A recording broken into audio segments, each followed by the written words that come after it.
Сәлем достар, баршаңызға қайырлы күн. Бүгін сіздермен дәл осындай ерекше болып шығатын француз багеттерін дайындайтын боламыз. Ол үшін менімен бірге болып, видеоның соңына дейін қараңыздар. Ең алдымен біз осылайынан суды ыдысымызға құйып аламыз. Содан кейін тұзды саламыз және де құмшекерімізді салатын боламыз. Құмшекерімізді осылай салып аламыз. Одан кейін біз қасықпен араластырамыз. Құмшекеріміз бен тұзымыз толық еруі қажет. Содан кейін үстіне тамақ май құйып, және де біз ұн салатын боламыз. Ұнды бастында осылай қасықпен саламыз. Және де үстіне ашытқы салатын боламыз.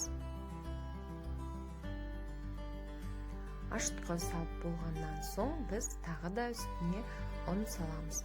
Ұн салып, қолмен жақсылап осылай илейміз, қамыр илейтін боламыз.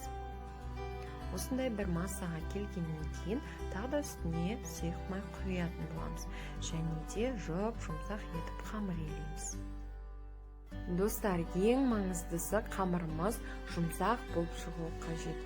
Қатты болып қалмауы керек. Ең негізгісі дәл осындай видеодағыдай жұмсақ қамыр илеуіміз қажет. Содан кейін біз пищевой пленкамен бетін жабатын боламыз. Егер сіздерде пищевой пленка болмаса, онда целлофановый пакетпен немесе крышкамен, яғни қақпақпен бетін жабуға да болады. Және де оны жақсылап жауып, содан кейін біз жылы жерге 1,5 сағатқа қойып қоятын боламыз. Неге біздің қамырымыз осылай көтерілді. Және қамырымызды осылайынан бөліктерге бөліп аламыз. Мен қамырымды 4 бөлікке бөліп алдым, бірақ та видеода 2 багеттің жасалу жолын көрсететін боламыз сіздерге.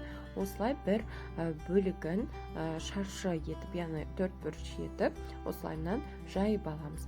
Жақсылап біркелкі жаямыз. Содан кейін осылай рулет сияқты орайтын боламыз. Рулет сияқты барлық жерін орап, шет-шеттерін жақсылап жауып, дұрыстап шығатын боламыз.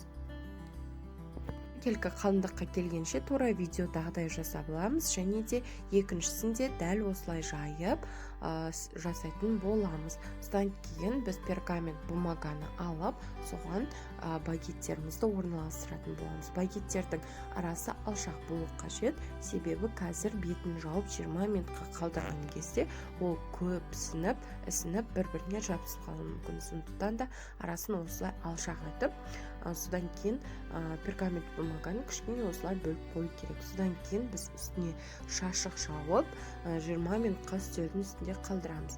Неге біздің багеттеріміз көтерілді, сіңді. Содан кейін біз пышақпен осылай кесіп шығамыз. Біздің 2 багетімізді де дәл осылай кесіп алатын боламыз. Одан кейін жұмыртқа жағамыз. Негізінде нағыз француз багетінде жұмыртқа жағылмайды.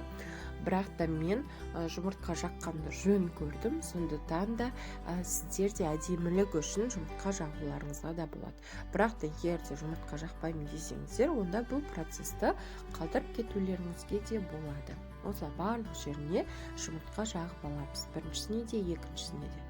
Содан кейін осындай маған нанға всегда күнжіт сепкен ұнайды. Сондықтан да мен қазір қара күнжітті себетін боламын, бірақ көп сеппеймін. Егер де сіздерде қара күнжіт болмаса, онда ақ күнжітті сеуіп 180 градуста қызып тұрған пеште беті қызарғанша пісіріп алуларыңызға болады. Мінекей достар, біздің багеттеріміз дайын болды. Осылай әп-әдемі болып, көтеріліп көріп тұрғандарыңыздай өте әдемі болып шықты. Достар, дәл осы рецептпен жасап көріңіздер. Расында өте керемет шығады. Бұл рецепт маған өте қатты ұнайды, сондықтан мен дәл осы рецептпен қанша рет осы багеттерді жасаған болатын. Достар, өте керемет болып шығады расында. Жасап көріңіздер. Бұдан кейін осы нанды жасап көргеннен кейін, яғни осы багеттерді жасап көргеннен кейін сіздер дүкеннен нан сатып алмайтын боласыздар. Тек осы нан жасайтын боласыздар, достар. Егер де видеоны лайк басып, комментарий қалдыруды ұмытпаңыздар. Менімен бірге болыңыздар.